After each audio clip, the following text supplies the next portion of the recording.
अपनी नींद को ध्यान कैसे बनाएं? देखिए, जो लोग आज की बिजी लाइफ में कुछ ज्यादा ही व्यस्त रहते हैं, उनको ध्यान जैसी चीजों के लिए समय नहीं मिलता। तो ऐसे में उनके पास एक ही तरीका बचता है कि वो अपनी नींद को ही ध्यान में बदल दें। देखिए, नींद में लगभग आपकी अवस्था एक बेहोशी की अवस्था होती है, लेकिन नींद में होश पूर्वक जाया जा सकता है। यानी आप सोते भी रहेंगे और होश में भी रहेंगे। तो सबसे पहले कुछ जरूरी बातें जो आपको सोने से पहले याद रखनी चाहिए। जैसे जब आप बिस्तर पर सोने जाते हैं तो याद रखें, बिस्तर पर जाने से तुरंत पहले आपको भोजन नहीं करना है। आमतौर पर ज्यादातर ऐसा होता है कि आप रात्रि का खाना खाते हैं और तुरंत अपना फोन लेकर बिस्तर पर लेट जाते हैं और फिर थोड़ी बहुत देर आप वही सोशल मीडिया की बकवास देखते हैं या फिर इधर उधर की बेकार की चीजें। और ये सब कुछ करने के बाद आप अंदर से और परेशान हो जाते हैं। अब इसमें आपको अच्छी नींद नहीं आने वाली। अगर नींद आ भी जाती है तो आपने जो कुछ सोशल मीडिया पे देखा या जो भी कुछ अपने मोबाइल में फालतू की चीजें देखी, उन सब का प्रभाव आपके मन पर यानी आपके भीतर होगा। नींद आने के बाद भी आपको कुछ गलत सपने आ सकते हैं। तो आपको बिस्तर पर जाने के 2 या 3 घंटे पहले ही भोजन लेना है, जिससे कि आपका भोजन डाइजेस्ट हो जाए। बेहतर होगा कि आप थोड़ी शरीर की शुद्धि कर लें। यानी अगर आप ठंड में नहा नहीं सकते, अपने हाथ पैर धोकर बिस्तर में जाएं। सोने से पहले पानी जरूर पिएं, क्योंकि पानी आपको आंतरिक और बाहरी तौर पर प्रभावित करता है। आफ्टर ऑल आपका यह शरीर 70% से ज्यादा पानी से बना हुआ है। तो आप इतना तो समझते होंगे, इंसान रूपी इस रचना में पानी का सबसे बड़ा योगदान है। अगर आपके शरीर में पानी की कमी हो जाएगी तो यह शरीर नहीं होगा, यह नष्ट हो जाएगा। तो आपने सोने से 2-3 घंटे पहले भोजन ले लिया। याद रखना, भोजन बहुत ज्यादा नहीं लेना है, नहीं तो आपके शरीर की ऊर्जा उस भोजन को डाइजेस्ट करने में खर्च होगी। जबकि अभी आपको ध्यान में उतरना है। ध्यान में जितनी ज्यादा रिजर्व ऊर्जा होगी, आपको उतनी जल्दी ध्यान में एंट्री मिलेगी और एक्सपीरियंसेस होंगे। भोजन हो गया, शरीर शुद्धि हो गई, आपने पर्याप्त पानी भी ले लिया। अब आपको आराम से अपने बिस्तर पर लेटना है, बिल्कुल सीधे। अच्छा होगा कि आप शवासन में लेट जाएं और आराम से लेटने की कोशिश करें। आपके शरीर का कोई भी अंग हलन चलन में नहीं होना चाहिए। बिल्कुल शांत, जैसे एक मुर्दा पड़ा होता है। एक मुर्दा इंसान भीतरी और बाहरी किसी भी प्रकार की एक्टिविटी नहीं करता। आपको ऐसे ही लेटना है। फिर आपको अपनी चेतना को पूरे शरीर में घुमाना है, एक एक कर कर। आप रोटेशनली पैरों से लेकर अपने सिर तक अपनी चेतना को घुमाएं। यानी अपने पूरे शरीर को एक एक कर कर महसूस करें। आप जिस भी हिस्से को महसूस करेंगे, समझो वहीं आपकी चेतना का फोकस ज्यादा होता है। अब आप अपने शरीर को लेटा हुआ देख रहे हैं। इससे आपका शारीरिक बोध कम होगा और आत्मबोध बढ़ जाएगा। आप यह जान पाओगे कि आप यह शरीर नहीं हो, क्योंकि आप अपने शरीर को रोटेशनली देख रहे हैं। और आप देख रहे हैं, महसूस कर रहे हैं। मतलब आप वो नहीं हो जिसे आप देख रहे हैं या फिर महसूस कर रहे हैं। अब आप अपने मन को जांचो। देखो अंदर क्या चल रहा है। ये मन क्या चाहता है? मन में किस प्रकार के विचार चल रहे हैं?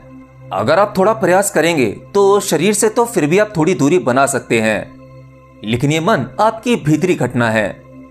आप इस मन को केवल एक यंत्र की तरह देखो कि यह एक यंत्र है। इस यंत्र में कुछ विचार चल रहे हैं। ये कुछ सोच रहा है। इसमें कुछ पुराने और नए अनुभव हैं। यह आगे और भी अनुभव को जमा करेगा। अब कुछ देर आप इस मन को एनालिसिस करोगे तो आपको हल्का हल्का बोध होगा कि आप ये मन भी नहीं हो। और आपको यह दृढ़ संकल्प करना है कि जो आपके बेड पर यह पड़ा हुआ शरीर है, ये आप नहीं हो। और आपके भीतर, आपके मन में जो विचार चल रहे हैं, आप वो भी नहीं हो। तो आप हो कौन? आराम से गहरी सांसें लीजिए। सांसें नाभि तक जानी चाहिए। बिल्कुल रिलैक्स। सांस लेते रहिए, बाहर छोड़िए। सांस को भीतर लीजिए, बाहर छोड़िए। आपका शरीर बिल्कुल शांत पड़ा हुआ है। आपने इतना हल्का महसूस पहले कभी नहीं किया, क्योंकि आपके भीतरी और बाहरी रचना में जो भारीपन होता है वो आपके शरीर और मन के बोध की वजह से होता है। आप इस शरीर को मैं समझते हैं या फिर आप अपने मन को ही मैं समझते हैं।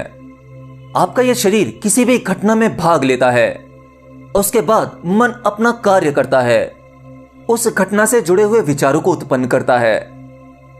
विचारों से और नए विचार पैदा होते हैं और आखिर में आपका ये मन और शरीर आपके मानसिक और शारीरिक कष्टों का कारण बनता है, आपको सही रास्ते से भटकाता रहता है।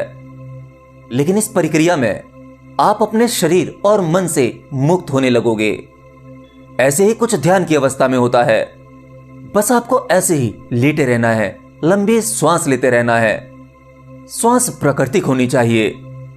अब आप धीरे धीरे अपनी नींद में प्रवेश पाएंगे। लेकिन याद रखना, नींद में प्रवेश करते समय आपको सजग और होश में रहना है, क्योंकि आमतौर पर जब किसी व्यक्ति को नींद आती है तो वो बेहोश हो जाता है। आप कहते हैं ना कि रात में 11 बजे सोया। असल में आप अपना सही समय कभी बता ही नहीं सकते कि आप कितने बजे सोए, क्योंकि जब आपको एग्जैक्ट नींद आती है तब आप बेहोश हो जाते हैं। लेकिन अब आपको होश पूर्वक जागते हुए नींद में प्रवेश करना है। चिंता ना करें, आप अब भी सोएंगे, लेकिन यह नींद एक योगी की नींद होगी, एक ध्यान की अवस्था होगी।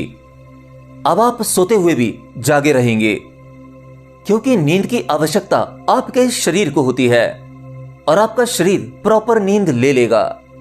आप इस शरीर और मन से ज्यादा क्लोजली चिपके हुए हैं। इनफैक्ट आप ये खुद को यही समझते हैं। तो जब आप होशपूर्वक नींद में प्रवेश करेंगे तो आपका यह शरीर और मन का बोध बहुत ही कम हो जाएगा। कुछ दिनों के प्रयास के बाद ऑलमोस्ट आपका कनेक्शन कट जाएगा और आप जान पाएंगे कि असल में आप ये शरीर नहीं हो और मन भी नहीं, और उदय होगा उस आत्मा का। आप उसका बोध कर पाएंगे।